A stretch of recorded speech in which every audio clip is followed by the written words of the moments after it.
பாருங்க, நாங்க பங்குடைமை நிதி கூற்றுக்கள் தேர்ச்சி 10 அதுல முதலாவது கிளாஸ் முடிச்சிட்டோம். சரியா? பங்குடைமை நிதி கூற்றுக்கள் தேர்ச்சி 10 அதுல முதலாவது கிளாஸ் மட்டும் பாத்துக்கிறோம். நோட்ஸ் விடயம் பாத்துக்கிறோம். பங்குடைமையோட அறிமுகம். நான் முதலாவது பார்த்த விஷயம் பங்குடைமை என்றால் என்ன, பங்குடைமைடா என்ன. இரண்டாவது, பங்குடைமையின் பொதுவான கூறுகள் அல்லது பங்குடைமையிட பண்புகள். பங்குடைமை, பங்குடைமையிட பொதுவான கூறு, பங்குடைமையிட பண்புகள். அடுத்தது பாருங்க, பங்குடைமைய கட்டுப்படுத்துற சட்டங்கள். 4 சட்டங்கள் படிச்சோம். அடுத்து பங்குடைமையிட பொதுவான சட்டம் 1890ஆம் ஆண்டு பங்குடைமை கட்டளை சட்டம். இந்த பங்குடைமை கட்டளை சட்டம் அதன் அடிப்படையில 2 பிரிவுகள் காணப்படுது. 24ஆம் பிரிவு, 42ஆம் பிரிவு. அந்த 24ஆம் பிரிவுல என்ன விடயங்கள் சொல்லப்படுது? கணக்கீடு தொடர்பான விடயங்கள். 42ஆம் பிரிவுல கணக்கீடு தொடர்பான விடயம் என்று பார்த்தோம். இறுதியா நாங்க பார்த்தது பங்குடைமை ஒப்பந்தம். அடுத்தது பாருங்க, பங்குடைமையில் காணப்படும் நிதி கூற்றுக்கள் மற்றும் கணக்கு வகைகள். இதுவரைக்கும் நாங்க படிச்சுக்கிறோம். தொடர்ச்சியாக நாங்க படிக்கக்கூடிய விஷயம் பங்குடைமையில காணப்படக்கூடிய கணக்கு நிதி கூற்றுக்கள். எப்படி அந்த நிதி கூற்றுக்கள் அறிமுகம் என்ன, அதுல மாதிரி வடிவம் என்ன, எப்படி நாங்க கணக்கு பதிவுகளை மேற்கொள்ளுதல், தொடர்ச்சியாக பார்ப்போம். சரியா? எனவே பாருங்க, அதன் அடிப்படையில் ஒரு பங்குடைமையில காணப்படக்கூடிய நிதி கூற்றுக்கள், கணக்கு வகைகள். லாஸ்டா நாங்க எழுதினது வருமான கூற்று. வருமான கூற்றுன்னு சொல்றது பங்காளர்களுக்கிடையில் லாபம் அல்லது நட்டத்தை பகிர்வு செய்யக்கூடிய கூற்று. இரண்டாவது, குறித்த தினத்துல காணப்படக்கூடிய நிதி நிலைமை கூற்று. பங்காளர் மூலதன கணக்கு, பங்காளர் நடைமுறை கணக்கு, பங்காளர் கடன் கணக்கு. இந்த பங்குடைமை நிதி கூற்றுக்களும் கணக்கு வகைகள் தான் நாங்க அடுத்ததா தொடர்ச்சியாக படிக்கக்கூடிய விஷயம். எனவே தலைப்பு போட்டுக்கோங்க, தலைப்பு போட்டுக்கோங்க. பங்காளர்களுக்கிடையில் இலாபம் அல்லது நட்டத்தினை பகிர்வு செய்யும் கூற்று.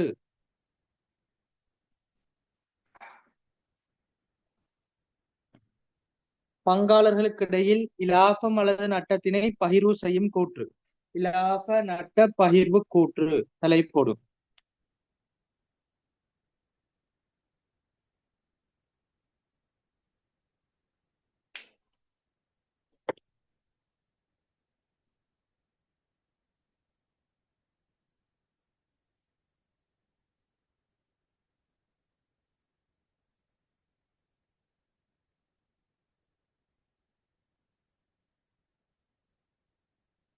பங்காளர்களுக்கிடையில் லாபம் அல்லது நட்டத்தினை பகிர்வு செய்யும் கூற்று.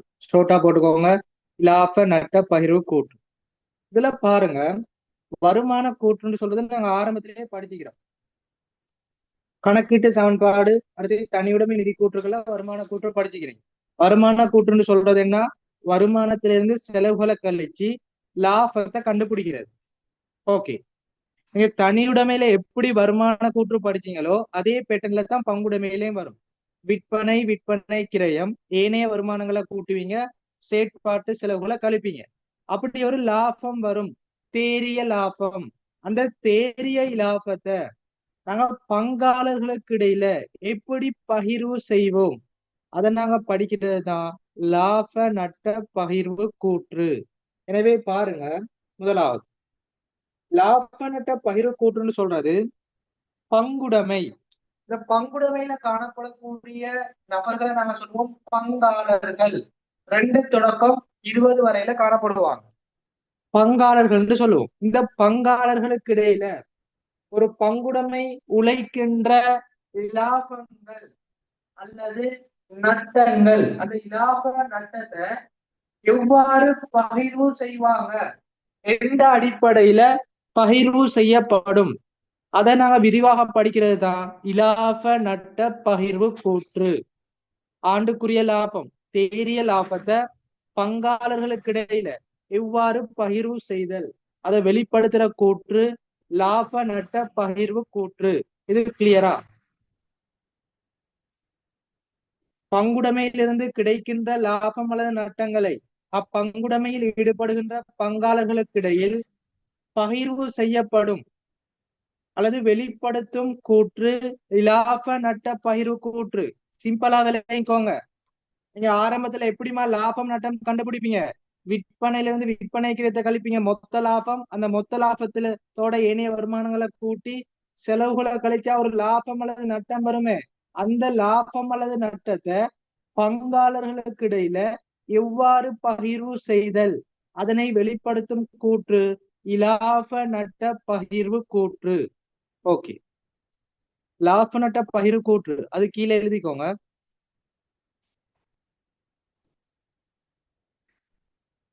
பங்குடைமையிலிருந்து கிடைக்கின்ற இலாபம் அல்லது நட்டங்கள்.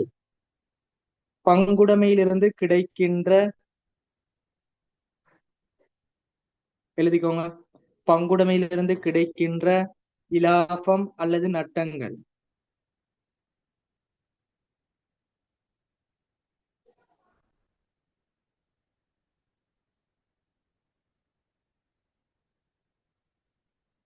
அப்பங்குடைமையில் ஈடுபடுகின்ற பங்காளர்கள் மத்தியில், அப்பங்குடைமையில் ஈடுபடுகின்ற பங்காளர் மத்தியில் பங்குடைமையிலிருந்து கிடைக்கின்ற லாபம் அல்லது நட்டங்களை அப்பங்குடைமையில் ஈடுபடுகின்ற பங்காளர் மத்தியில்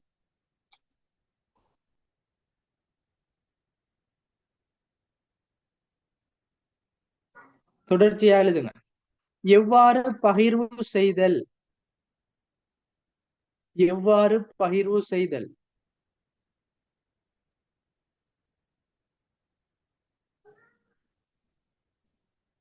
என்பதை வெளிப்படுத்தும் கூற்று இலாப நட்ட பகிர்வு கூற்று ஆகும். என்பதை வெளிப்படுத்தும் கூற்று இலாப நட்ட பகிர்வு கூற்று ஆகும்.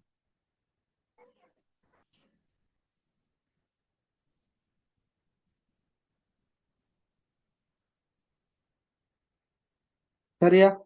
எழுதி முடிச்சா ஓகேன்னு போடுங்க. தொடர்ச்சியா பார்ப்போம். உங்களுக்கு தியரி கிளாஸ்ல நோட்ஸ் ஏதாவது சொன்னா எழுதினா ஓகேன்னு போட்டு வாங்க. சரியா? அப்புறம் அடுத்தடுத்த விஷயத்த பார்த்துட்டு போகலாம்.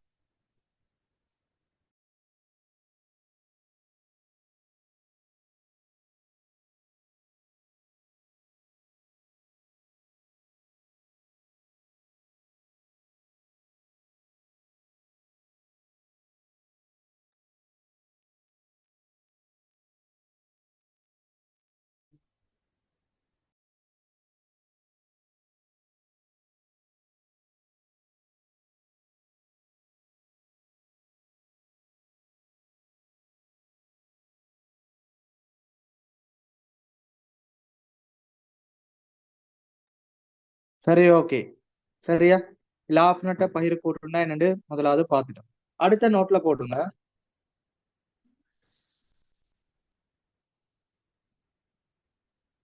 லாபம் நட்டத்தை எவ்வாறு பகிர்வு செய்தல் என்பவற்றை வெளிப்படுத்தும் கூற்றுன்னு பார்த்துட்டோம்.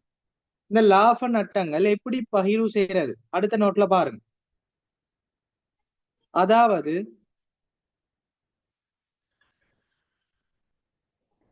அதாவது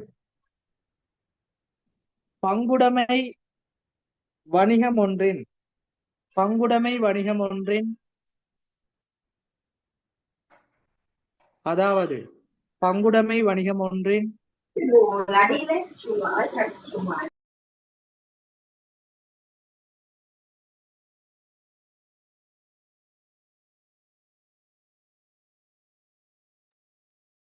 அதாவது பங்குடைமை வணிகம் ஒன்றின் வருமான கூற்றின் மூலம் பெறப்படும் இலாபத்தினை,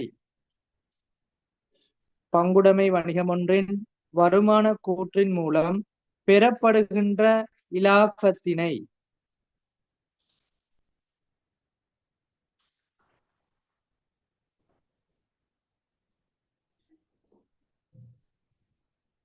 தொடர்ந்து எழுதுங்க.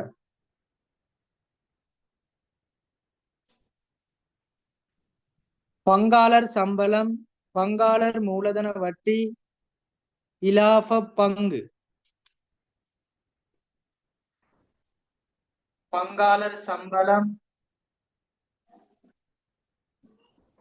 பங்காளர் மூலதன வட்டி, இலாஃப பங்கு.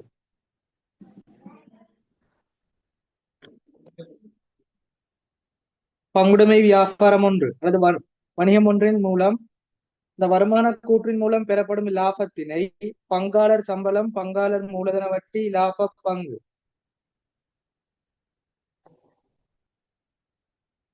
என ஒவ்வொரு பங்காளருக்கும் தொடர்ந்து எழுதுங்க. என ஒவ்வொரு பங்காளருக்கும்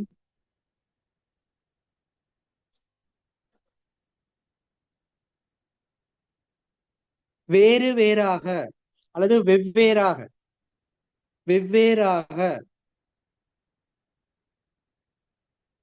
பகிர்வு செய்தல் இதுவாகும். வெவ்வேறாக பகிர்வு செய்தல் இதுவாகும். நோட்ஸ் எழுதிக்கோங்க, விளக்கத்தை சொல்றேன். பாத்துக்கோங்க.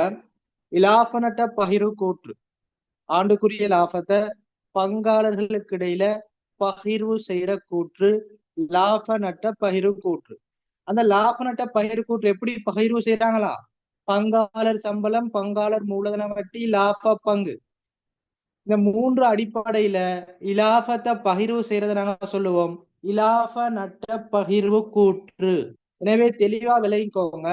முதல் லாப நட்ட பகிர்வு கூற்று கேட்டால் பங்காளர் சம்பளம், மூலதன வட்டி, லாப பங்கு அல்லது நட்ட பங்கு அந்த அடிப்படையில தான் வழங்கப்படும். விளங்கிக்கோங்க.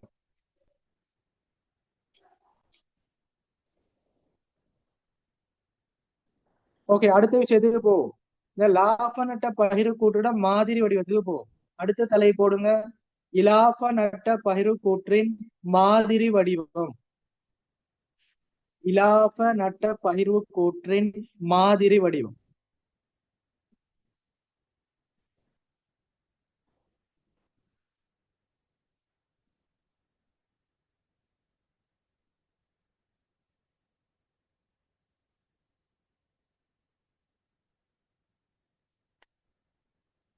சரியா?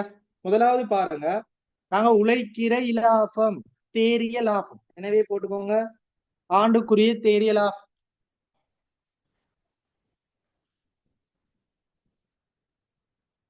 நீங்க நார்மலா தேறிய லாபம்னு போட்டா போதும். சரியா? ஆண்டுக்குரிய தேறிய லாபம் அதான் முதலாவது போடுவோம். நாங்க வருமான கூற்றின் மூலம் லாபத்தை கண்டுபிடிப்போமே, அந்த லாபத்தை போடுவோம். லாபமோ நட்டமோ ரெண்டுல ஒண்ணு வரும், பொதுவாக இலாபம். அடுத்தது நாங்க அந்த இலாபத்தை மூன்று அடிப்படையில பகிர்வு செய்வோம். அந்த மூன்று அடிப்படை மேல நோட்ஸ்ல சொல்லி தந்தேன். பங்காளர் சம்பளம், பங்காளர் மூலதன வட்டி, அடுத்து இலாப பங்கு. சரியா? அந்த மூன்று விடயங்களையும் நாங்க என்ன செய்யணும்? லாபத்துல இருந்து பகிர்வு கழிச்சு எடுக்கணும்.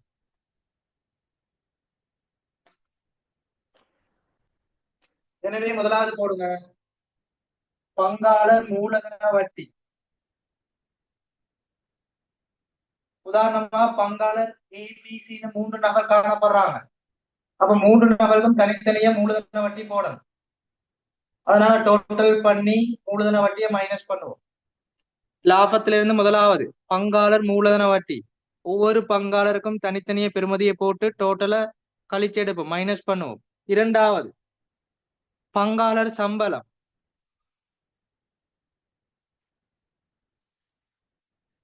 அதே போல ஒவ்வொரு பங்காளருக்கும் போடுங்க தனித்தனியா, அதை டோட்டல் பண்ணி மைனஸ் பண்ணுங்க.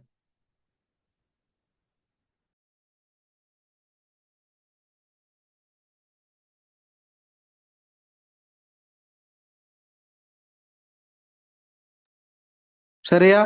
தேறிய லாபம், பங்காளர் மூலதன வட்டி, பங்காளர் சம்பளம். அவளுக்கு லாபம் தரப்பட்டிக்கு அதுல இருந்து வட்டியையும் சம்பளத்தையும் கழிங்க. அப்படி கழிச்சு வர பெறுமதி ஒண்ணு வரும். உதாரணமா பாருங்க, லாபம் 1000 காணப்படுது, மூலதன வட்டி 300, அடுத்தது சம்பளம் 200. இதனால கழிச்செடுத்தோம்னா 500 காணப்படும். இந்த 500 தான் நாங்க இலாப பங்காக பகிர்வு செய்யணும். சரியா? உதாரணத்துக்கு சொல்றேன். ஆரம்பத்துல லாபம் 1000, மூலதன வட்டி கழிச்ச 300, சம்பளம் 200, கழிச்செடுத்த 500.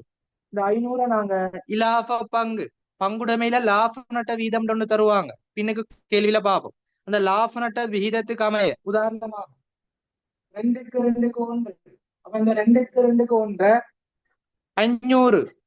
அந்த இறுதியா வார தொகையை பகிர்வு செய்யணும். போடுங்க. இலாப பங்கு ஏபிசி தனித்தனியாக காட்டும். இப்ப டோட்டல் பெறுமதி எவ்வளவு, அதனால கழிப்போம். இறுதியில 0 வரும்.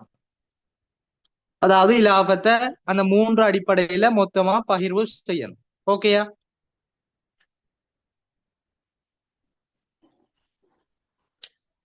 இதைத்தான் நாங்க சொல்லுவோம் இலாப நட்ட பகிர்வு கூற்று. தெளிவான முறையில விளங்கிக்கோங்க.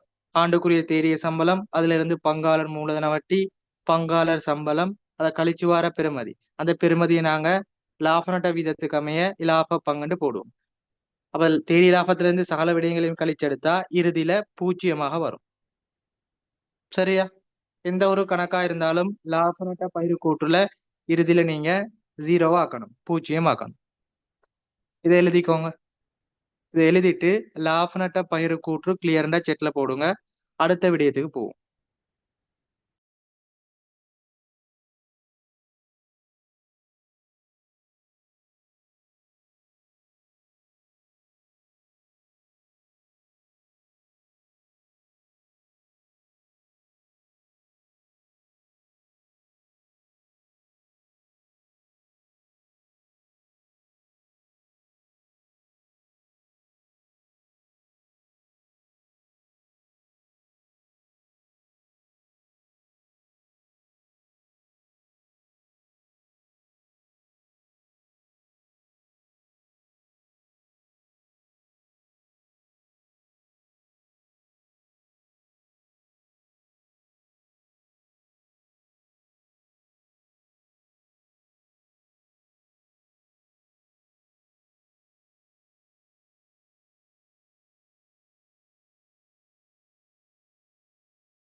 ஓகே, அடுத்த விஷயத்துக்கு போவோம். தலைப்பு போடுங்க, பங்குடைமை உரிமையாண்மை. இப்ப நாங்க ஒவ்வொரு நிதி கூற்றுக்களா அறிமுகத்தை பார்த்துட்டு இறுதியில முழுமையா பயிற்சி செஞ்சு விடுவேன். சரியா? ஏற்கனவே 2 வினாவும் முழுமையா ஆன்சர் ரெக்கார்டிங் போட்டேன், அதை பார்த்துப்பீங்க. நான் முழுமையா பேசிக் எல்லாம் முடிச்சுட்டு பயிற்சிக்கு போவேன். சரியா? அடுத்த தலைப்பு பங்குடைமையின் உரிமையாண்மை.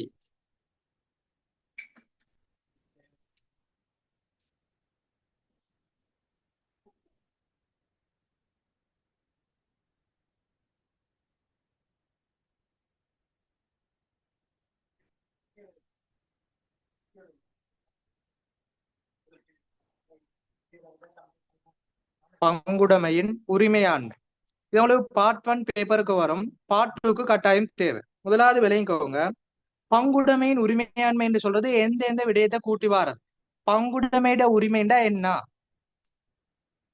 இப்ப நீங்க நார்மலா தனியுடைமை நிதி கூற்றுக்கள் கணக்கீட்டு சமன்பாட்டுல உரிமையாண்மைன்னா என்னன்னு படிச்சுப்பீங்க. அதே போல லாப நோக்கமற்ற நிறுவனத்திலையும் உரிமையாண்மைன்னா என்னன்னு சொல்லி தந்தேன். அதே போல பாருங்க, பங்குடைமையின் உரிமையாண்மை எழுதிக்கோங்க. பங்காளர் மூலதன கணக்கு, பங்காளர் நடைமுறை கணக்கு.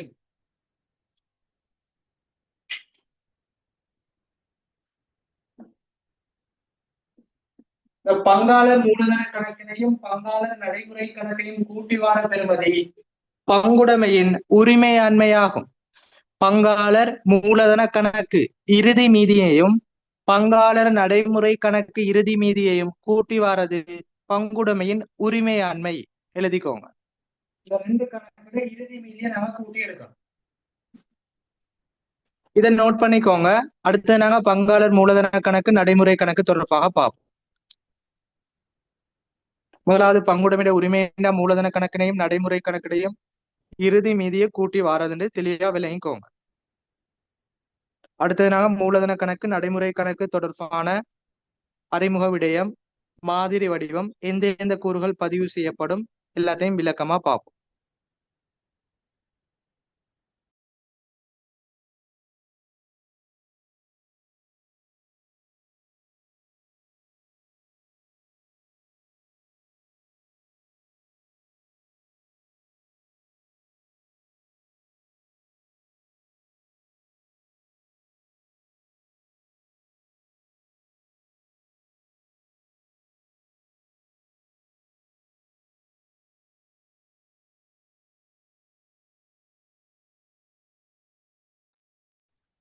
ஓகே, முதலாவது தலை போடுங்க. பங்காளர் மூலதன கணக்கு. முதலாவது தலை போடுங்க, பங்காளர் மூலதன கணக்கு.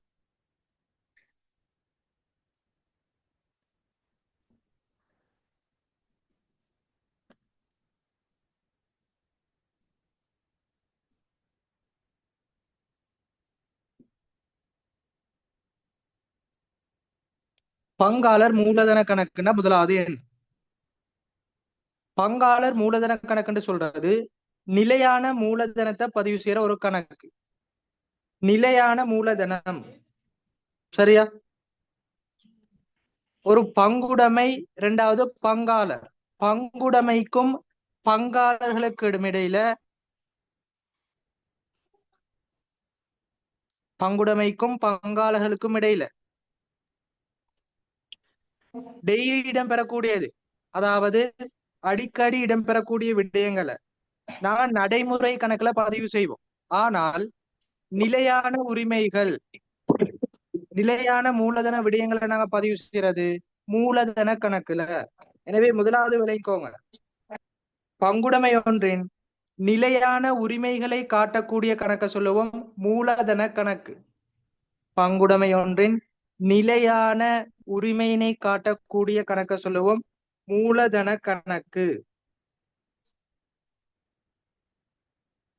சரியா? எனவே எழுதிக்கோங்க. முதலாவது பங்குடைமை ஒன்றின்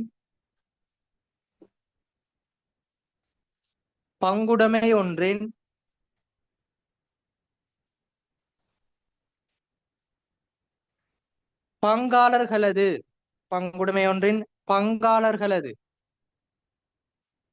நிலையான உரிமைகளை காட்டும் கணக்கு.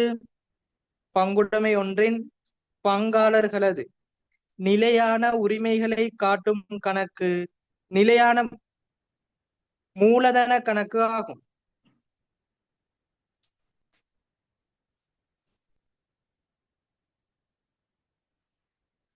பங்குடைமை ஒன்றின் பங்காளர்களது நிலையான உரிமைகளை காட்டும் கணக்கு மூலதன கணக்கு ஆகும்.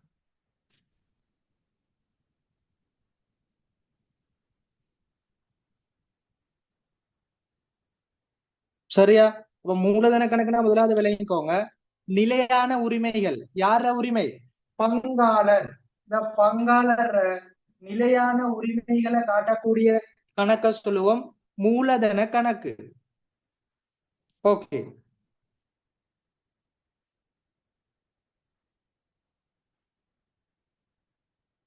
அடுத்த வரியில போட்டுக்கோங்க, இதில் பொதுவாக.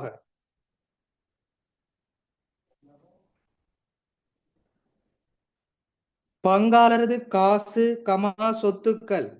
இதில் பொதுவாக பங்காளர்களது காசு கமா சொத்துக்கள்.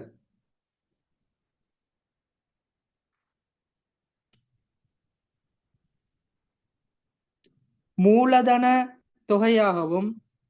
இதில் பொதுவாக பங்காளரது காசு கமா சொத்துக்கள் மூலதன தொகையாகவும்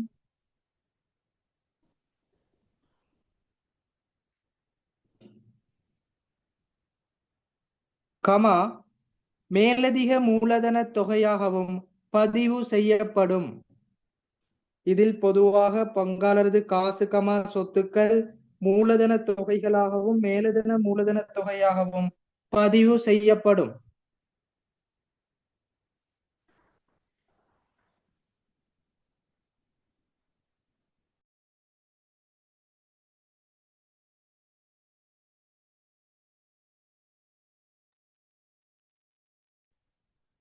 அடுத்த நோட்ல எழுதுங்க.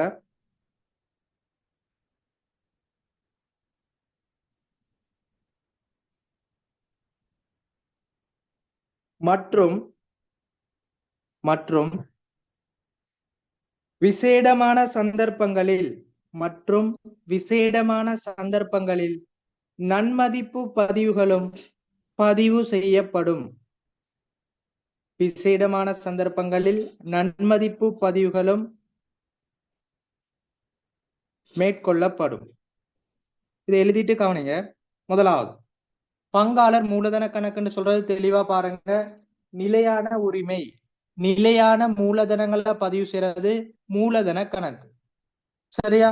இந்த மூலதன கணக்குல நாங்க என்ன பதிவு செய்வோம்டா, பங்காளர்களால இடம்பெறக்கூடிய பங்காளர் மூலம் மேற்கொள்ளக்கூடிய மூலதனம். முதலாவது மூலதனம். இந்த மூலதனம் சொல்றது காசாகவும் காணப்படலாம் அல்லது சொத்துக்களாகவும் காணப்படலாம். இரண்டாவது மேலதிக மூலதனம். இந்த மேலதிக மூலதனமும் காசும் போடலாம், சொத்துக்களும் பதிவு செய்யலாம். அப்ப முதலாவது நிலையான மூலதன கணக்குல என்ன போடுவாங்க? மூலதனம், மேலதிக மூலதனம். அடுத்த விடயம், சில விசேடமான சந்தர்ப்பங்கள்ல நன்மதிப்பு பதிவுகளும் மேற்கொள்ளப்படும். ஓகே, அடுத்த நோட்ல எழுதுங்க. நாங்க இந்த மூலதன கணக்கு எப்படி பதிவு செய்வோம்னா, இரட்டை பதிவு தத்துவத்துக்கு அமைய, இரட்டை பதிவு தத்துவத்துக்கு அமைய பதிவு செய்வோம். அதாவது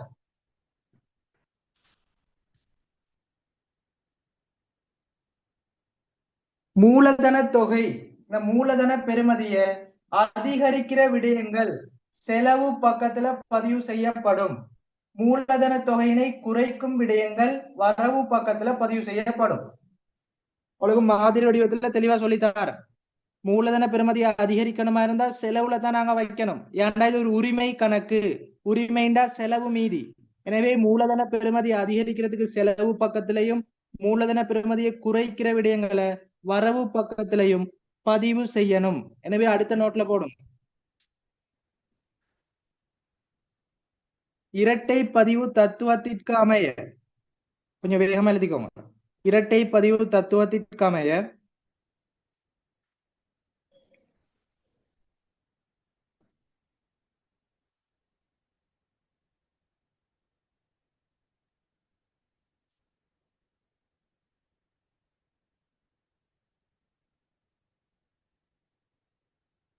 மூலதன பெறுமதியை அதிகரிக்கும் விடயங்கள், மூலதன பெறுமதியினை அதிகரிக்கும் விடயங்கள் செலவு பக்கத்திலும் இரட்டை பதிவு தத்துவத்திற்கமைய மூலதன பெறுமதியினை அதிகரிக்கும் விடயங்கள் செலவு பக்கத்திலும்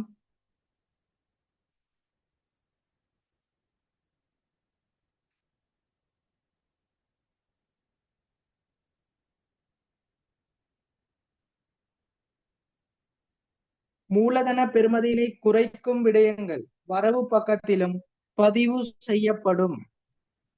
இரட்டை பதிவு தத்துவத்திற்கமைய மூலதன பெறுமதியினை அதிகரிக்கும் விடயங்கள் செலவு பக்கத்திலும், மூலதன பெறுமதியினை குறைக்கும் விடயங்கள் வரவு பக்கத்திலும் பதிவு செய்யப்படும். இப்ப நான் தரக்கூடிய பாயிண்ட்ஸ் எல்லாம் மிக முக்கியமானது. அது தெளிவான முறையில எழுதி விளங்கிக்கோங்க. பின்னே கணக்கு செய்யும் போது மிக முக்கியமானது. சரியா? இது எழுதுனா ஓகேன்னு போடுங்க. அடுத்த விஷயத்துக்கு போவோம். மாதிரி வடிவத்துக்கு போவோம்.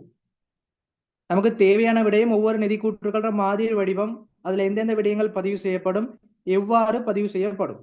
சரியா?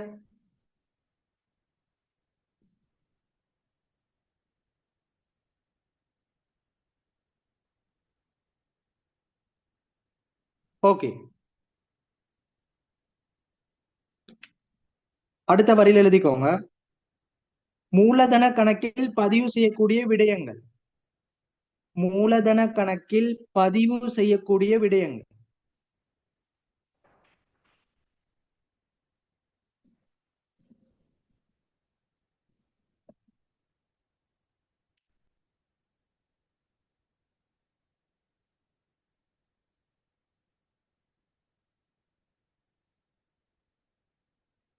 உங்களுக்கு மூலதன கணக்குன்னு சொன்னா முதலாவது ஞாபகம் வரணும் எந்தெந்த விடயம் பதிவு செய்யப்படும்.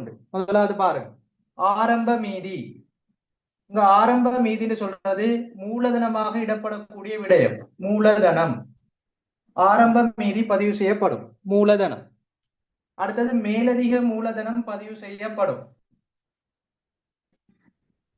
அடுத்தது நன்மதிப்பு சீராக்கங்கள் பதிவு செய்யப்படும்.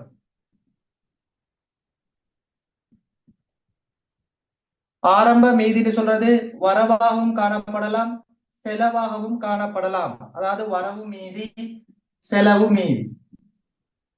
அடுத்தது மேலதிக மூலதனம். அடுத்து பாருங்க நன்மதிப்பு சீராக்கம். இந்த மூன்று விடயங்கள் தான் பொதுவாக பங்காளர் மூலதன கணக்குல பதிவு செய்யக்கூடிய விடயம். ஆரம்ப மீதி, மேலதிக மூலதனம், நன்மதிப்பு சீராக்கம்.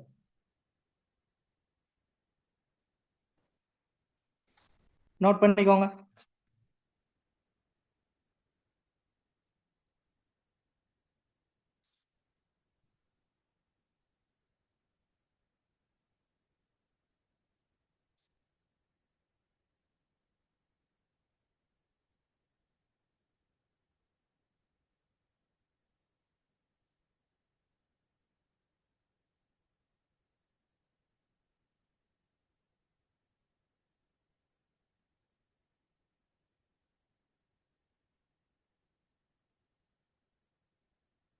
அடுத்தது பாருங்க, இந்த மூன்று விடயங்கள் தான் நீங்க படிச்சுப்பீங்க, பொதுவான விஷயம். இன்னும் ஒரு விடயம் இருக்குது.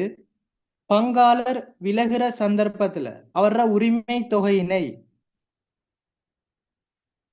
மீள எடுத்தா அல்லது உரிமை தொகையினை முன்கூட்டியே பெற்றுக்கொண்டா அது பங்காளர் மூலதன கணக்குல பதிவு செய்யணும். எனவே அடுத்தது கீழே போட்டுக்கோங்க. பங்காளர் விலகலின் போது அவரின் உரிமை தொகை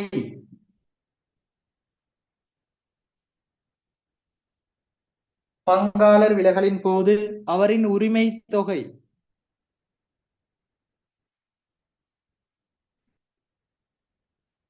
முன்கூட்டியே பெற்றுக் கொள்ளப்படல்.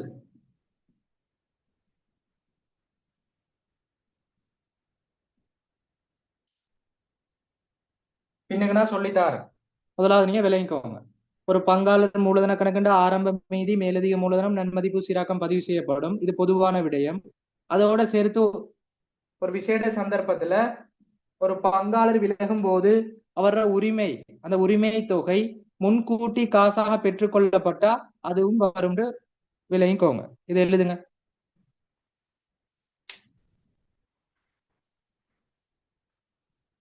அடுத்தது நாங்க பங்காளர் மூலதன கணக்கு மாதிரி வடிவத்துக்கு போவோம்.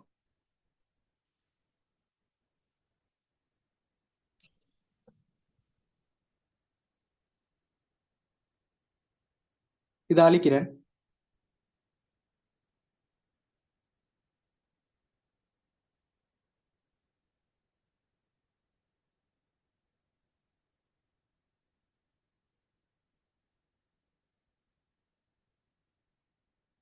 பங்காளர் மூலதன கணக்கின் மாதிரி வடிவம்.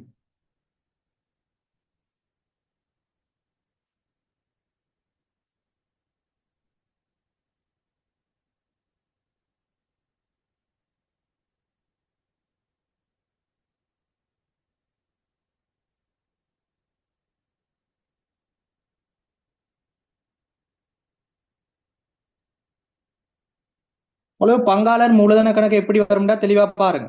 முதலாவது விவரம் பங்காளர பெயர் வரும். உதாரணத்துக்கு ஏபிசி விவரம் பங்காளரது பெயர், அதாவது வரவு பக்கம் செலவு பக்கம். சரியா? இதான் விளைவிக்கும். வரவு பக்கத்துல விவரம் பங்காளருக்குரிய தனித்தனி பங்காளர், விவரம் செலவு பக்கம் தனித்தனி பங்காளர்.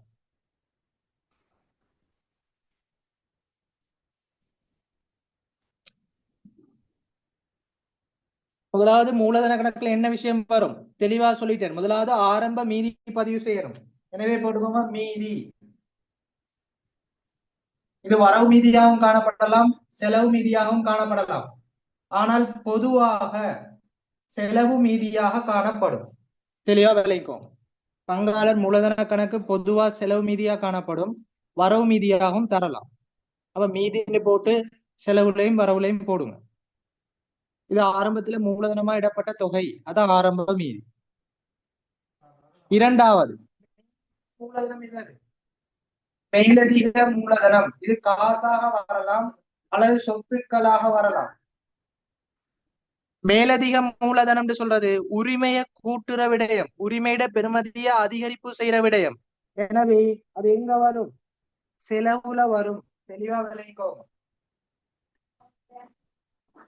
உரிமையை அதிகரிக்கிற விடயங்கள் செலவுலையும், உரிமையை குறைக்கிற விடயங்கள் வரவுலையும் சொல்லி தந்தார். எனவே அதிகரிக்கும். எனவே மேலதிக மூலதனம் காசு அல்லது குறிப்பிட்ட ஒரு சொத்து தரப்பாடம் போடலாம். உதாரணத்துக்கு அப்ப மேலதிக மூலதனம் யாரு போட்டதோ அதுல பதிவு செய்யணும். பிசிக்கு போட்டுக்கோங்க மேலதிக மூலதனம், காசு அல்லது தலப்பாடம் ரெண்டுல ஏதாவது ஒண்ணு வரும். அடுத்தது பாருங்க நன்மதிப்பு சீராக்கம். பின்னுக்கு படிப்போம். நன்மதிப்புன்னு சொல்றது வரவுலையும் வைக்கணும், செலவுலையும் வைக்கணும். பின்னுக்கு நான் சொல்லி தருவேன். நோமலா இதுல சொல்லி தரதை மட்டும் விளங்கிக்கோங்க. அடுத்து நன்மதிப்பு சீராக்கம். நன்மதிப்புன்னு சொல்றது வரவுலையும் பதிவு செய்யப்படும், செலவுலையும் பதிவு செய்யப்படும். எனவே செலவுல போடுங்க நன்மதிப்பு ஒரு பங்காளர். அடுத்து வரவுல போடுங்க நன்மதிப்பு ஒவ்வொரு பங்காளர். சரியா? இவ்வளவுதான் பதிவு செய்யப்படும்.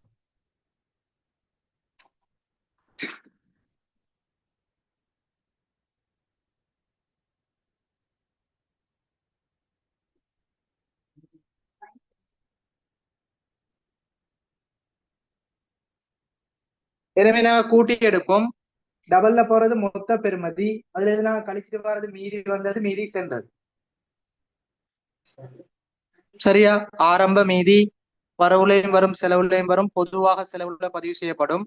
அடுத்து மேலதிக மூலதனம் காசு அல்லது சொத்துக்கள். மேலதிக மூலதனம் காரணமா உரிமை அதிகரிக்கும், எனவே செலவுல போடுறோம். அடுத்து நன்மதிப்பு வரவு செலவு பதிவு செய்வோம். எனவே கூட்டி எடுத்தோம்னா டபுள்ல போடுங்க, மீதி வந்தது, மீதி சென்றது. நோட் பண்ணிக்கோங்க. பங்காளர் மூலதனம் கிளியர். ஆரம்ப மீதி, மேலதிக மூலதனம், நன்மதிப்பு. இது மட்டும்தான் பொதுவாக வரக்கூடிய விஷயம். பின்னுக்கு நாங்க பங்காளர் சேரல் விலகல்னு ஒரு விடயமேக்கி அதுல மேலதிகமான விஷயம் சொல்லித்தார். இது பேசிக் விடயம் தானே, எப்படி மூலதன கணக்கு செய்யறது, எந்தெந்த விடயங்கள் பதிவு செய்யறது, அதை தெளிவா விளங்கிக்கோங்க. சரியா?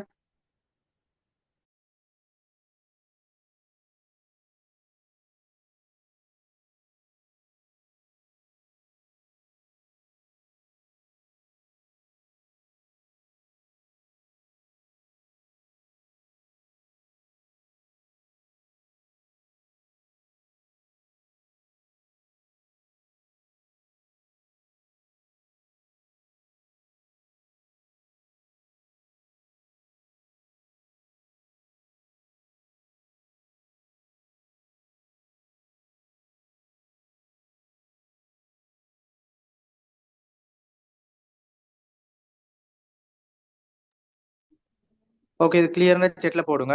அடுத்த விஷயம் பங்காளர் நடைமுறை கணக்குக்கு போகும்.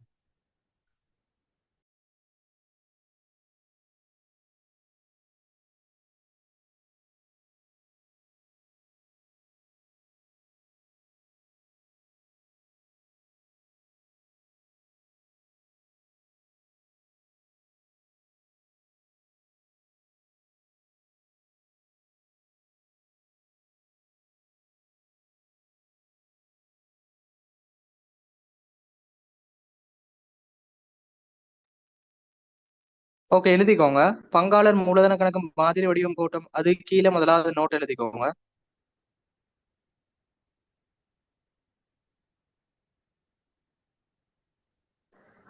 மூலதன கணக்கு மீதிகள், மூலதன கணக்கு மீதிகள்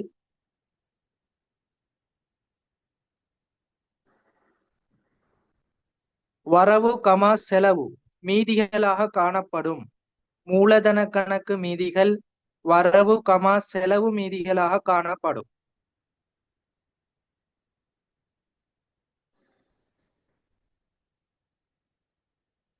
பொதுவாக செலவு மீதியாக காணப்படும். எழுதிக்கோங்க. மூலதன கணக்குகள் வரவு கமா செலவு மீதிகளாக காணப்படும். பொதுவாக செலவு மீதிகளாக காணப்படும்.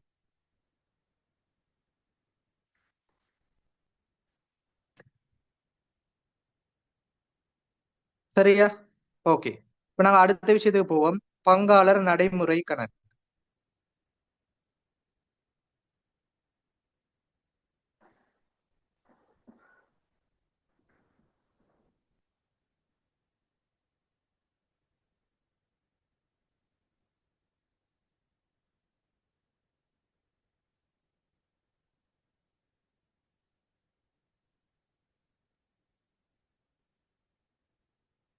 பாருங்க, பங்காளர் நடைமுறை கணக்குன்னா என்ன? முதலாவது, ஒரு பங்காளர் நிலையான உரிமையை பதிவு செய்யறது மூலதன கணக்கு. பங்காளர்களின் மாறும் உரிமையினை பதிவு செய்யக்கூடியது நடைமுறை கணக்கு.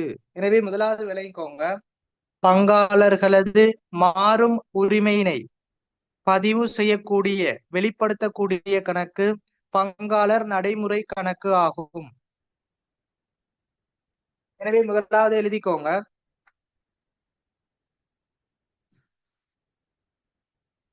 பங்காளர்களது மாறும் உரிமையினை பதிவு செய்யும் கணக்கு பங்காளர் நடைமுறை கணக்கு ஆகும்.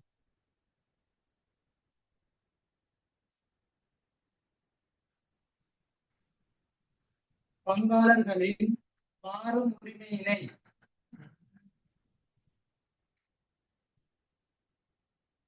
பதிவு செய்யக்கூடிய கணக்கு ஆகும்.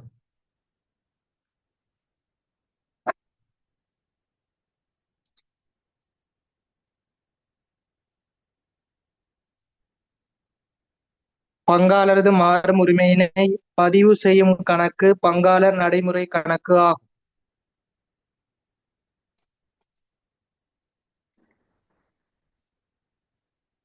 தெளிவா பாருங்க, ஒரு பங்குடைமையில பங்காளர்களுக்கும் மற்றும் பங்குடைமைக்கும், பங்காளருக்கும் பங்குடைமைக்கும் இடையில இடம்பெறக்கூடிய, பங்காளருக்கும் பங்குடைமைக்கும் இடையில இடம்பெறக்கூடிய நாளாந்த செயற்பாடுகள் அல்லது அன்றாட செயற்பாடுகள், அதை நாங்க பதிவு செய்யக்கூடிய கணக்கு பங்காளர் நடைமுறை கணக்கு ஆகும். ஒரு பங்காளருக்கும் பங்குடைமைக்கும் இடையில் இடம்பெறக்கூடிய நாளாந்த செயற்பாடு, அது அடிக்கடி இடம்பெறக்கூடிய கொடுக்கல் வாங்கல் நிகழ்வுகளை பதிவு செய்யறது பங்காளர் நடைமுறை கணக்கு ஆகும். அப்ப முதலாவது என்ன விஷயம்? பங்காளர்களது மாறும் உரிமையினை பதிவு செய்யும் கணக்கு பங்காளர் நடைமுறை கணக்கு. இரண்டாவது என்ன சொன்ன? அந்த ஒவ்வொரு பங்காளர், அந்த பங்காளருக்கும் பங்குடைமைக்கும் இடையில இடம்பெறக்கூடிய நாளாந்த செயற்பாடுகளை பதிவு செய்யக்கூடிய கணக்கு பங்காளர் நடைமுறை கணக்கு ஆகும். சரியா? பங்காளருக்கு சம்பளம் வழங்குறது, பங்காளருக்கு மூலதன வட்டி வழங்குறது, பங்காளருக்குரிய லாபத்தை பகிர்வு செய்யறது, பங்காளர் பங்குடைமைக்கு ஏதாவது செலவு செஞ்சா அதை திருப்பி செலுத்துறது, பங்காளர் கடன் வழங்கினா அதுக்கு கடன் வட்டி வழங்குறது. இப்படி பங்காளருக்கும் பங்குடைமைக்கும் இடம்பெறக்கூடிய அந்த செயற்பாடுகளை விளக்கமான முறையில நாங்க பதிவு செய்யறது பங்காளர் நடைமுறை கணக்கு. இது கிளியரா? சொல்லுங்க பாப்போம். பங்குடைமைக்கும் பங்காளருக்கும் இடம்பெறக்கூடிய நாளாந்த செயற்பாடு, உதாரணமாக மூலதன வட்டி, சம்பளம், வழங்கக்கூடிய விடயங்கள், அல்லது சம்பளம் மூலதன வட்டி காசாக செலுத்தியது, அவருக்கு கடன் வழங்கினா ஆண்டுக்கு 5 வீதம் வட்டி செலுத்தணும், அந்த விடயம். பங்குடைமைக்கு ஏதாவது ஒரு செலவு செஞ்சா திருப்பி செலுத்தணும், அந்த விடயம் போன்றதை பதிவு செய்யறது பங்காளர் நடைமுறை கணக்கு ஆகும். எனவே அடுத்த நோட்ல எழுதுங்க.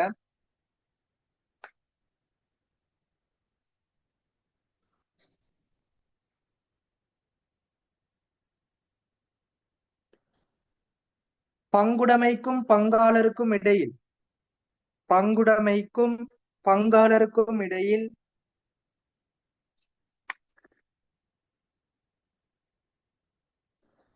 பங்குடைமைக்கும் பங்காளருக்கும் இடையில் இடம்பெறக்கூடிய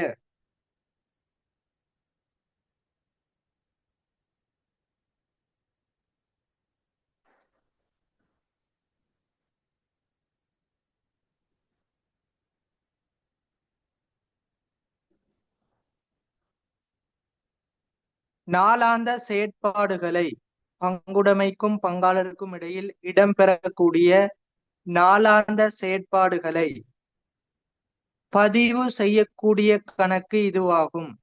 பதிவு செய்யக்கூடிய கணக்கு இதுவாகும்.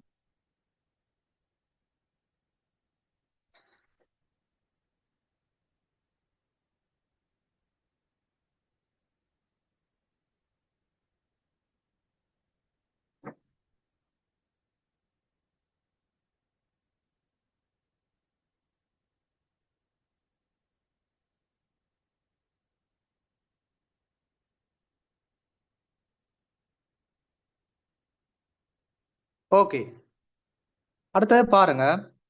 நாங்க மூலதன கணக்கு எப்படி சொன்னோமோ அதே போலத்தான் நடைமுறை கணக்கும். ஏன்னா மூலதன கணக்கும் நடைமுறை கணக்கும் என்ன? உரிமை.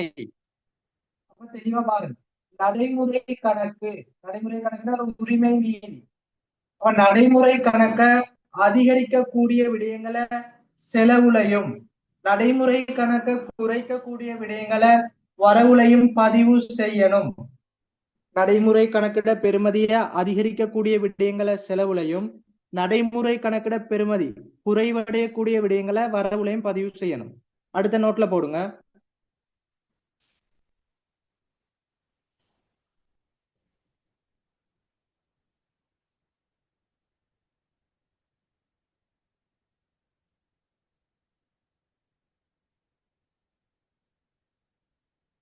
நடைமுறை பெறுமதி அதிகரிக்கக்கூடிய விடயங்களை செலவு பக்கத்திலும், நடைமுறை பெறுமதி அதிகரிக்கக்கூடிய விடயங்களை செலவு பக்கத்திலும்,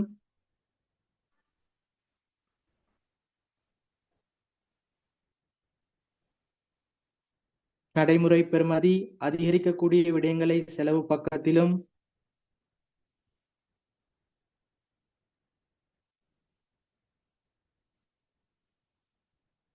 நடைமுறை பெறுமதி குறைவடையக்கூடிய விடயங்களை வரவு பக்கத்திலும் பதிவு செய்தல் வேண்டும்.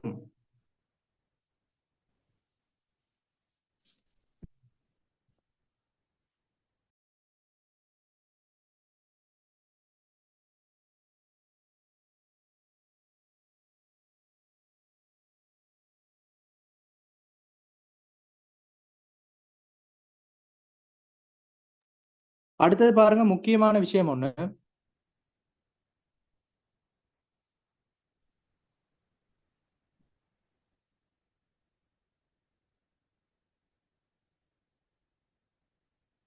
பாருங்க, பங்குடைமை பங்காளருக்கு சில விடயங்களை வழங்க வேண்டும், சரியா? செலுத்தணும். அப்ப பங்குடைமையினால பங்காளருக்கு செலுத்த வேண்டிய விடயம், செலுத்த வேண்டியது, உதாரணமாக பங்காளர் சம்பளம் வழங்கணும், பங்காளர் மூலதன வட்டி வழங்கணும், பங்காளருக்கு இலாப பங்கு வழங்கணும், பங்காளர் கடன் வழங்கி இருந்தா கடன் வட்டி வழங்கணும், ஒரு பங்காளர் பங்குடைமைக்கு ஏதாவது செலவு செய்திருந்தா அந்த செலவு பெறுமதியை மீள செலுத்தணும். அப்ப இந்த விடயங்களை பாருங்க. ஒரு பங்குடைமை பங்காளருக்கு செலுத்த வேண்டிய விடயம். இந்த செலுத்த வேண்டிய விடயங்கள் எப்பொழுதும் செலவு பக்கத்தில் பதிவு செய்தல் வேண்டும். தெளிவா விளங்கிக்கோங்க. பங்குடைமையினால பங்காளருக்கு செலுத்த வேண்டிய விடயங்கள் நடைமுறை கணக்குல செலவு பக்கத்துல பதிவு செய்யணும். உதாரணமாக பங்காளர் சம்பளம், மூலதன வட்டி, லாப பங்கு, கடன் வட்டி, அந்த மீள செலுத்த வேண்டிய செலவு. சரியா? எனவே அடுத்த நோட்ல போடுங்க. பங்குடைமையினால் பங்காளருக்கு செலுத்த வேண்டிய விடயங்கள்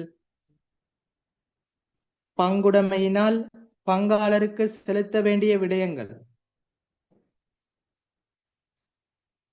பங்குடைமையினால் பங்காளருக்கு செலுத்த வேண்டிய விடயங்கள்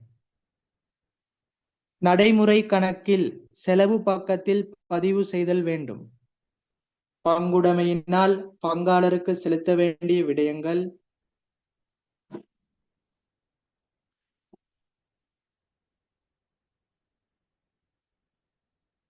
நடைமுறை கணக்கில் செலவு பக்கத்தில் பதிவு செய்தல் வேண்டும். நீங்க எந்த பாயிண்ட்ஸை வச்சு இலகுவான முறையில் அடையாளம் காணலாம். நாங்க செலவுல என்னத்தை பதிவு செய்யறது, வரவுல என்னத்தை பதிவு செய்யறது. சரியா? எழுதினா ஓகேன்னு போடுங்க.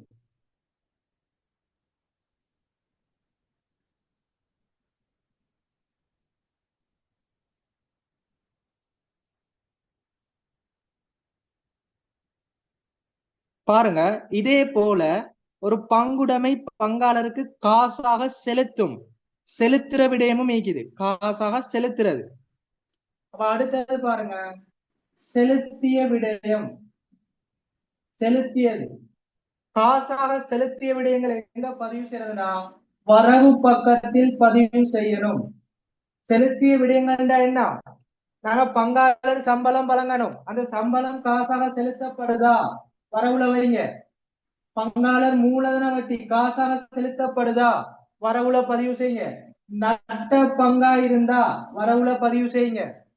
கடன் வட்டி செலுத்தப்படுதா? வரவுல பதிவு செய்யுங்க. செலுத்த வேண்டிய விடயங்கள் செலவிலும் செலுத்திய விடயங்கள் வரவிலும் பதிவு செய்யணும். எனவே அடுத்த பாயிண்ட்ஸ்ல எழுதுங்க.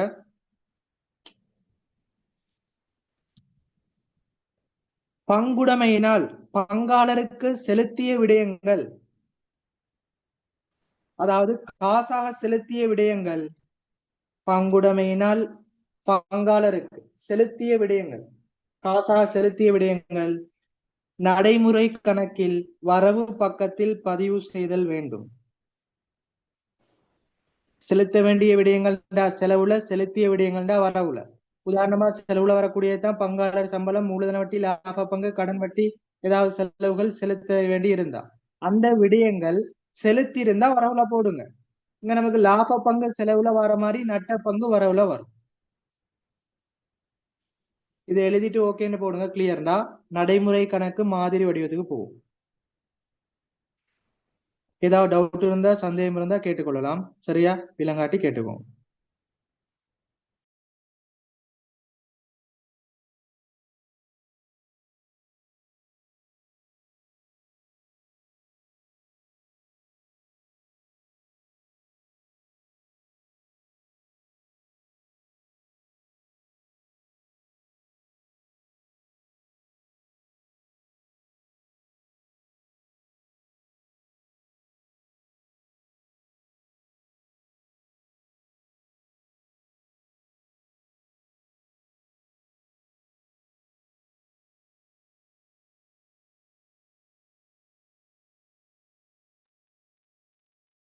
சரி, ஓகே. அடுத்த விஷயம், பங்காளர் நடைமுறை கணக்கிட மாதிரி வடிவத்தை பார்ப்போம்.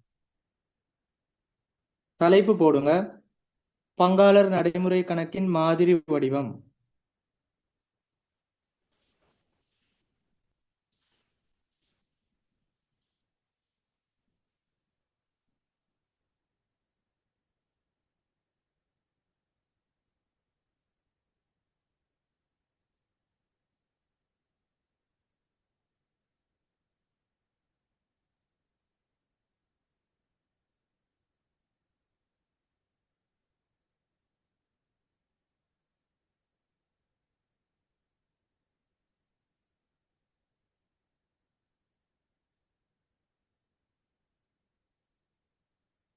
உங்களுக்கு மூலதன கணக்கு எப்படி வருமோ அதே போல நடைமுறை கணக்கு வரும்.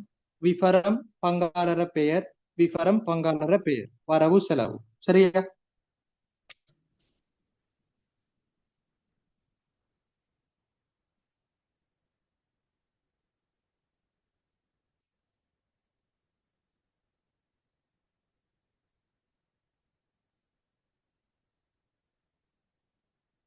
முதலாவது பாருங்க, எப்பொழுதும் ஆரம்ப மீதி வரும். அது வரவு மீதியாகவும் காணப்படலாம், செலவு மீதியாகவும் காணப்படலாம். ஆரம்ப மீதி பதிவு செய்வோம். அடுத்த விடயம், பங்குடைமை பங்காளருக்கு செலுத்த வேண்டிய விடயங்களை செலவுல வைப்போம். எனவே செலவுல போடுங்க. முதலாவது மூலதன வட்டி,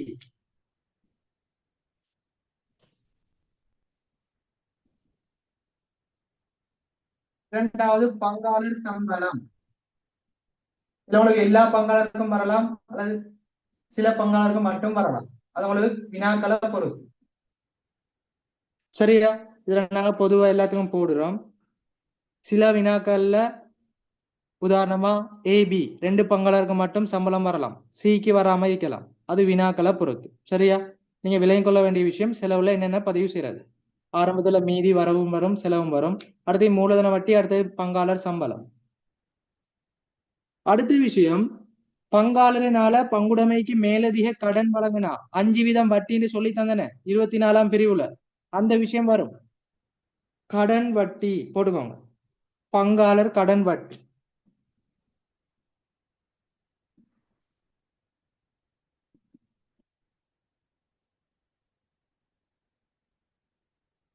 கடன் வட்டின்னு சொல்றது எல்லாருக்கும் வராது. எந்த பங்காளர் கடன் வழங்குறாங்களோ அதுக்கு மட்டும் வரும். அடுத்த விடயம், பங்குடைமையிட செலவை பங்காளர் மேற்கொண்டிருந்தா அதை மீள செலுத்தணும்னு சொல்லி தந்தேன். எனவே போட்டுக்கோங்க, பங்காளர் செலவு செய்தல்.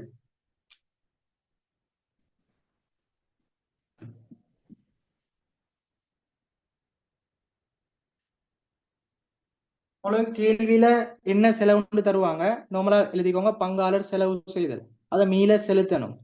எனவே செலவுல வரும்.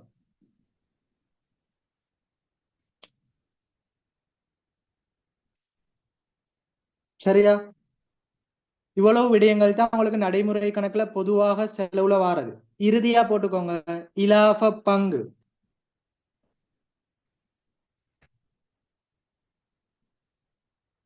இலாப நட்ட வீத அடிப்படையில இலாப பங்கு போடணும். ஆரம்ப மீதி, மூலதன வட்டி, பங்காளர் சம்பளம், பங்காளர் கடன் வட்டி, பங்காளர் செலவு செஞ்சிருந்த மீள செலுத்தணும், இலாப பங்கு. அடுத்து வரவுல. வரவுல என்ன விஷயம் வரும்? ஆரம்ப மீதியும் நட்ட பங்கும் வரும். வேற என்ன வரும்? ஏதாவது காசாக செலுத்தி இருந்தா அதை வரவுல போடும். எனவே பாருங்க, முதலாவது கடன் வட்டி. ஆனா செலவுல போட்ட கடன் வட்டி அவருக்கு செலுத்த வேண்டியது. உதாரணமாக 100 செலுத்தணும், அதுல 20 செலுத்திட்டோம்னா செலுத்த வேண்டியது இந்த 100 செலவு பக்கத்திலையும் செலுத்திய 20 வரவு பக்கத்திலையும் வரும். சரியா? உங்களுக்கு போடுற கடன் வட்டி செலுத்தியது, பங்காளர் கடன் வட்டி.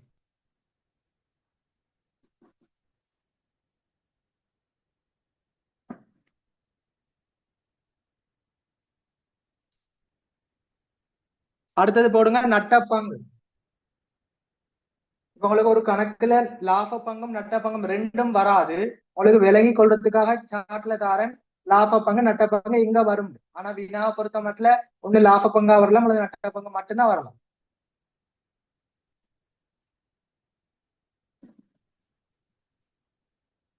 சரியா? அடுத்து பாருங்க, பங்காளர் சம்பளம் காசாக கொடுக்கிறோம், எனவே வரவுல போடும். ஓகே.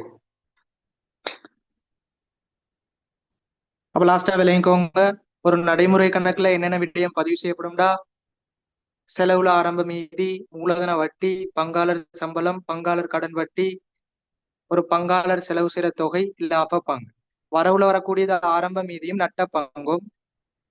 நாங்க ஏதாவது காசா செலுத்தி இருந்தா அதுவும் மேலதிகமா வரவுல போட்டுக்கொள்ளும். இப்ப நான் கூட்டி எடுப்போம்.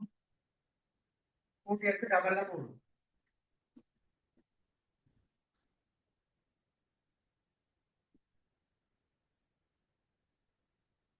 அதே மீதி வர்றது மீதி சென்று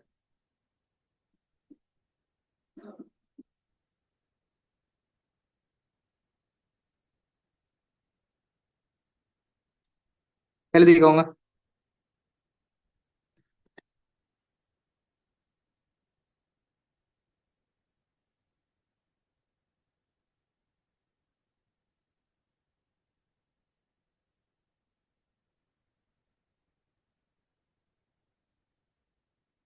நடைமுறை கணக்கு மாதிரி வடிவம் நாங்க எப்படி பதிவு செய்யறது, சகல விடயங்களும் கிளியர்ண்டா செட்ல போட்டுக்குவோம்.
சரியா?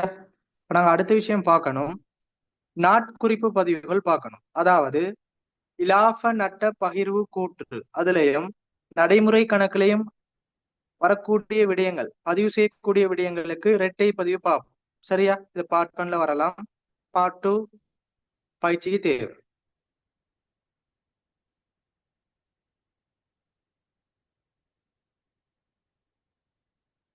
இதுல பாருங்க, உங்களுக்கு லாப நட்ட பகிர்வு கூற்றுல எப்படி பகிர்வு செய்யறேன்னு சொல்லி தந்தேன். நடைமுறை கணக்குல பாருங்க, செலவுல வர விடயம் எந்தெந்த விடயங்கள் ரெண்டு கணக்குலையும் பதிவு செய்ய போறோம், பதிவு செய்யப்படுது.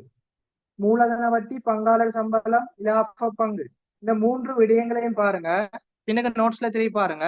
லாபமற்ற பகிர்வு கூட்டுல மூன்று விடயங்களும் வருதான். நாங்க லாபத்தை எப்படி பகிர்வு செய்யறோம்னு பாருங்க. அந்த மூன்று விடயங்களும் நடைமுறை கணக்குல செலவு வைக்கிறோம். இதற்கான நாட்குறிப்பு பதிவுகளை பார்த்துக்கொள்ளும். சரியா?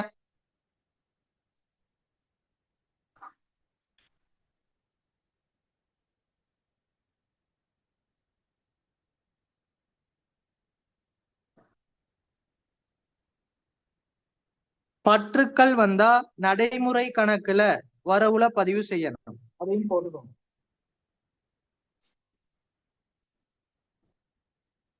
உங்களுக்கு தனியுடைமை போல பற்றுக்கள் ஏதாவது வந்தா நடைமுறை கணக்குல வரவு போடணும், போட்டுக்கோங்க.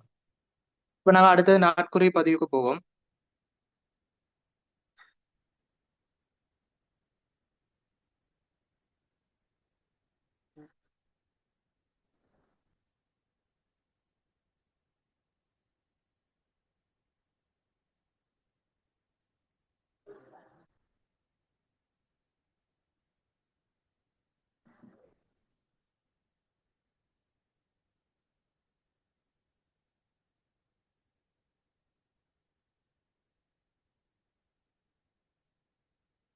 எழுதிக்கோங்க.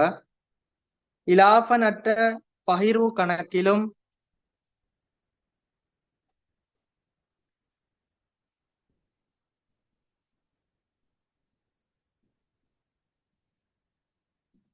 இலாப நட்ட பகிர்வு கணக்கிலும் பங்காளர் நடைமுறை கணக்கிலும்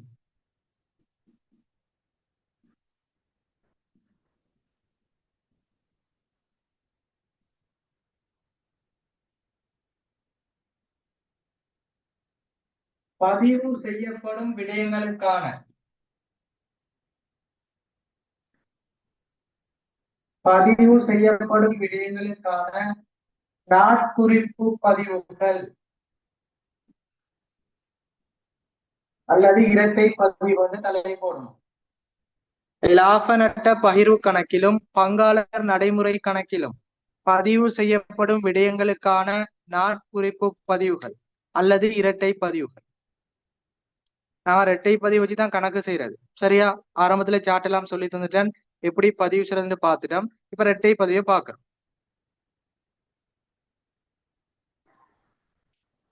உங்களுக்கு நிறைய நோட் செய்யுது, தேவையில்லாத விஷயம் நான் தரையில. உங்களுக்கு முக்கியமா கணக்குக்கு தேவையான விடயம், எக்ஸாமுக்கு வரக்கூடிய முக்கியமான விடயங்கள் மட்டும்தான் படிச்சுட்டு போறோம். சரியா?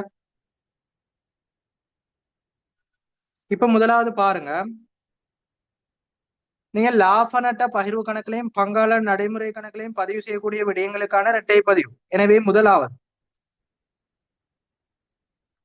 மூலதன வட்டி, பங்காளர் சம்பளம், இலாப பங்கு, அந்த மூன்றுக்கும் இரட்டை பதிவு ஒரே விஷயம் தான் வரும். எனவே முதலாவது பாருங்க, மூலதன வட்டி, பங்காளர் சம்பளம், இலாப பங்கு, இந்த மூன்று விடயங்களும் நாங்க எதுல பதிவு செய்வோம்?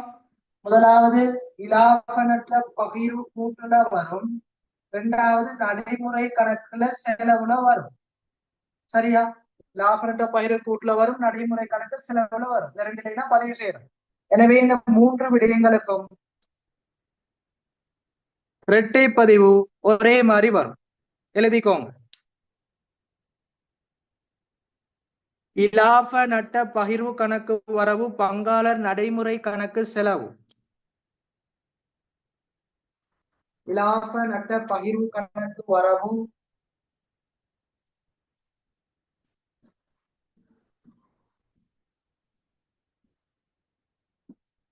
பங்காளர் நடைமுறை கணக்கு செலவு.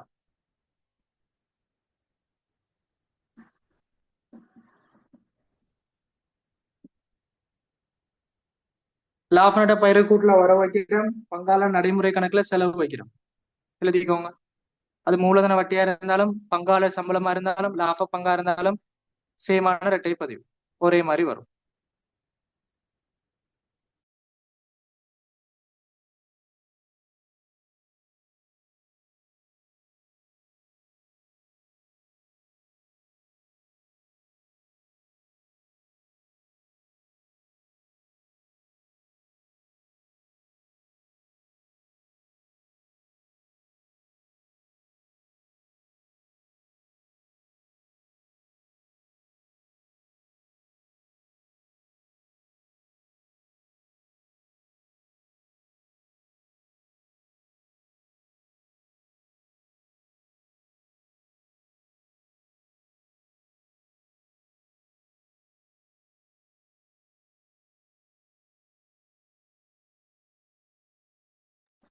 அடுத்த இரண்டாவது பாருங்க,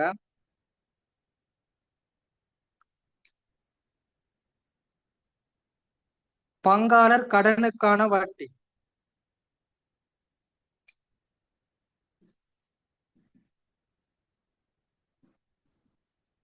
பங்காளர் கடனுக்கான வட்டி. இந்த பங்காளர் கடனுக்கான வட்டிக்கான இரட்டை பதிவு பாருங்க. பங்காளர் கடன் வட்டி என்ன செய்யறோம்? நடைமுறை கணக்குல செலவு வைக்கிறோம். பங்காளர் கடன் வட்டி. வரவு எங்க வைப்போம்? வருமான கூற்றுல செலவாக பதிவு செய்வோம். வருமான கூட்டுல செலவாக பதிவு செஞ்சுட்டு நடைமுறை கணக்குல செலவு வைப்போம். வருமான கூட்டுல வரவு வைக்கிறேன்னு சொன்னா செலவா காட்டுறது, அடுத்து நடைமுறை கணக்குல செலவு வைக்கிறோம். அப்ப பங்காளர் கடன் வட்டி முதலாவது வருமான கூட்டுல செலவாக காட்டுறோம், அதாவது வரவு பதிவை தான் சொல்றோம், செலவாக காட்டுறோம். அடுத்து நடைமுறை கணக்குல செலவு பக்கத்துல பதிவு செய்யறோம். எனவே எழுதிக்கோங்க.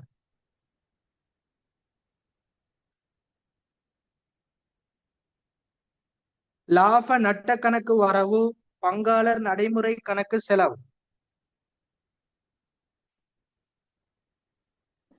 லாப நட்ட கணக்கு வரவு, பங்காளர் நடைமுறை கணக்கு செலவு.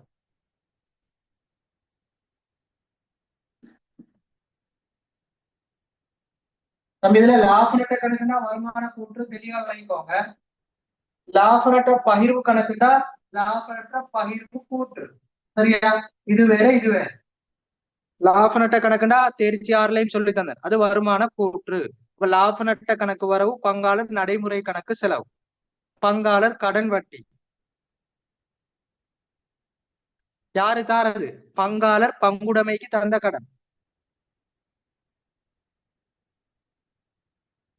பங்காளரிடமிருந்து பங்குடைமைக்கு பெற்ற கடன். பங்குடைமை பெற்ற கடன். சரியா? முதலாவது மூலதன வட்டி சம்பளம் லாப பங்கு, லாபநட்ட பகிர்வு கணக்கு வரவு பங்காளர் நடைமுறை கணக்கு செலவு, பங்காளர் கடன் வட்டி. இது பங்காளர் பங்குடைமைக்கு பெற்ற கடன். லாப நட்ட கணக்கு வரவு பங்காளர் நடைமுறை கணக்கு செலவு. அடுத்து மூன்றாவது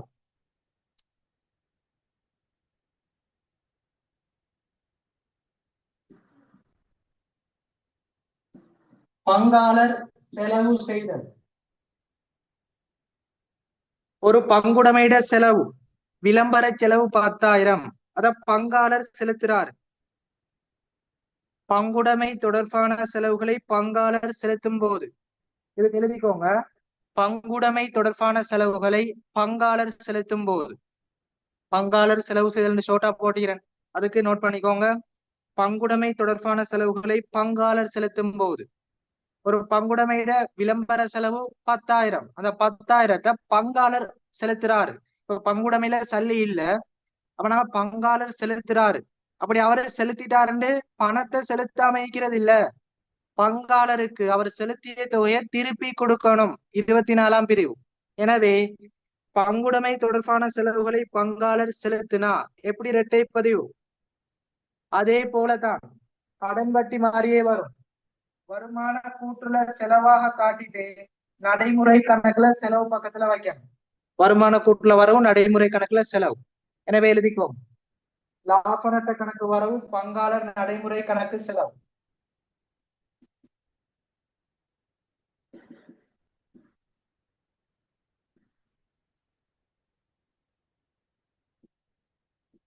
லாப நட்ட கணக்கு வரவு பங்காளர் நடைமுறை கணக்கு செலவு. இது மிக முக்கியமான 3 விடயங்கள். சரியா? குறிக்க எழுதிக்கோங்க.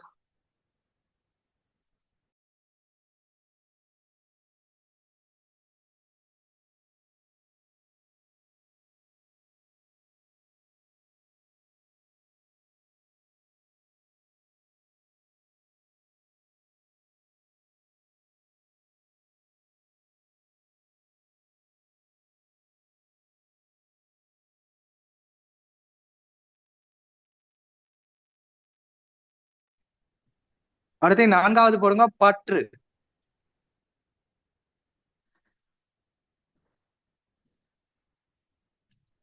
நாங்க பற்றுக்கு எப்படி பதிவு செய்யறது? நடைமுறை கணக்குல வரவு வைப்போம், பற்று கணக்குல செலவு வைப்போம். எனவே எழுதிக்கோங்க, பங்காளர் நடைமுறை கணக்கு வரவு பற்று கணக்கு செலவு.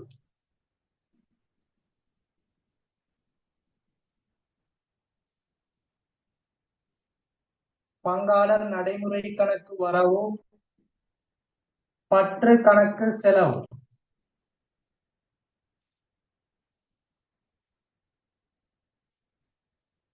பங்காளர் நடைமுறை கணக்கு வரவு பற்று கணக்கு செலவு. சரியா? இந்த 4 விடயங்களும் மிக முக்கியமானது. நாங்க ஆரம்பத்துல நடைமுறை கணக்கு, லாப நட்ட பகிர்வு கூற்று, வருமான கூற்று, அதோட தொடர்பான கொடுக்கல் வாங்கலுக்கான நாட்குறி பதிவு. முதலாவது மூலதன வட்டி சம்பளம் லாப பங்கு 3ஐயும் பதிவு செய்யறா. லாப நட்ட பகிர்வு கணக்குல வரவு வச்சு நடைமுறை கணக்குல செலவு வைக்கணும். ஒரு பங்காளர் கடன் வட்டி லாப நட்ட கணக்குல வரவு பங்காளர் நடைமுறை கணக்குல செலவு. லாப நட்ட கணக்குனா வருமான கூற்று, பகிர்வு கணக்குனா பகிர்வு கூற்று. அது தேரி லாபத்தை பிரிச்சு எடுக்கிறது. லாப நட்ட கணக்குனா தேரி லாபம் கண்டுபிடிப்போமே, அந்த வருமான கூற்று.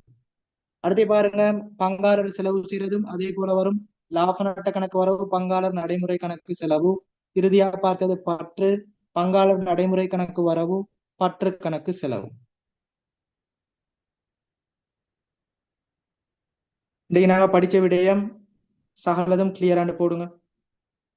இப்ப நாங்க பேசிக்கா உள்ள சகல விடயம் பார்த்துட்டோம், இது கிளியராண்டு போடுங்க.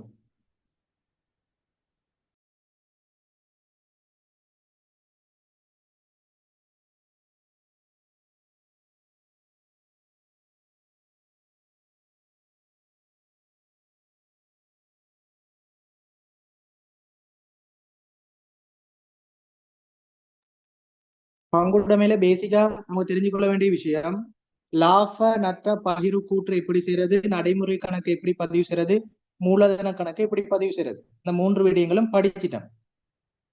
வருமான கூற்று ஏற்கனவே படிச்சிக்கோம், தேர்ச்சி 6ல நோமலா வருமான கூற்று அதே போல வரும்.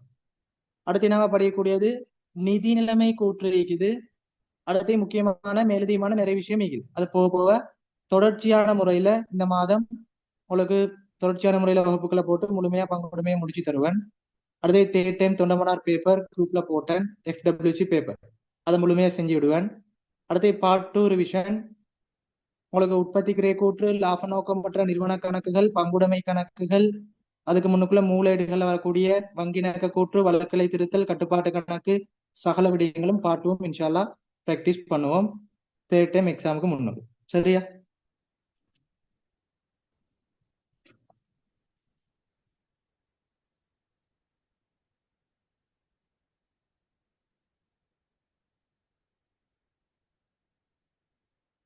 இதோட உங்களுக்கு பேசிக் விடே முடியுது.